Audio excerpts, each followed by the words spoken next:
周波数に近づいてきましたので、ここにあるピークを見てください。 digital encryption আর হোয়াটসঅ্যাপের যুগেও পৃথিবী ফিরে গেছে শীতল যুদ্ধের সেই গা ছমছমে দিনগুলোতে।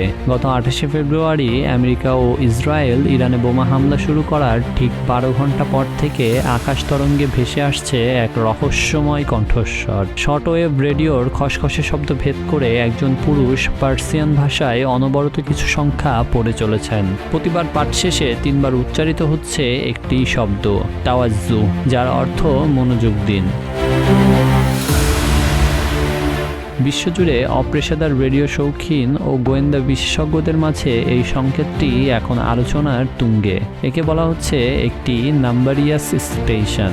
বিশেষজ্ঞরা বলছেন এটি গুপ্তচরদের গোপন বার্তা পাঠানোর একটি প্রাচীন কিন্তু অজেয় পদ্ধতি। রেডিও বিশেষজ্ঞ আরকিন ফার্নান্দেজের মতে এই কোডটি বা সংখ্যাগুলো একেবারে অভেদ্য বা আনব্রেকেবল, কারণ এতে ওয়ান টাইম প্যাড নামক এক বিশেষ ডিকোডার ব্যবহার করা হয়, যা ছাড়া বার্তা উদ্ধার করা অসম্ভব।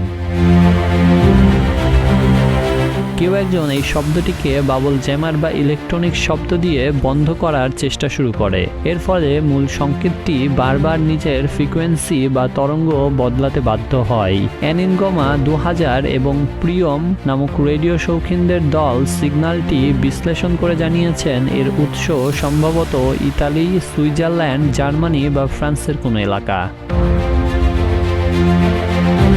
কিন্তু এই সংকেতের পেছনে কার হাত রয়েছে সেটি এখন জানার বিষয়। অনেক বিশেষজ্ঞদের ধারণা এটি আমেরিকান কোনো অপারেশন হতে পারে, যারা ইরানের ভেতর থাকা তাদের নিজেদের এজেন্টকে নির্দেশ দিচ্ছে। আবার অনেকে এটিকে মনস্তাত্ত্বিক যুদ্ধ হিসেবেও দেখছেন।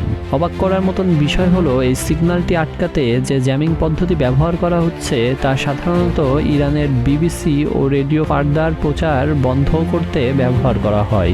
সম্প্রতি এবিসি নিউজ রিপোর্ট করেছে মার্কিন সরকারও আইন প্রয়োগকারী সংস্থাগুলোকে এই এনক্রিপ্ট করা যোগাযোগ সম্পর্কে সতর্ক থাকার পরামর্শ দিয়েছে।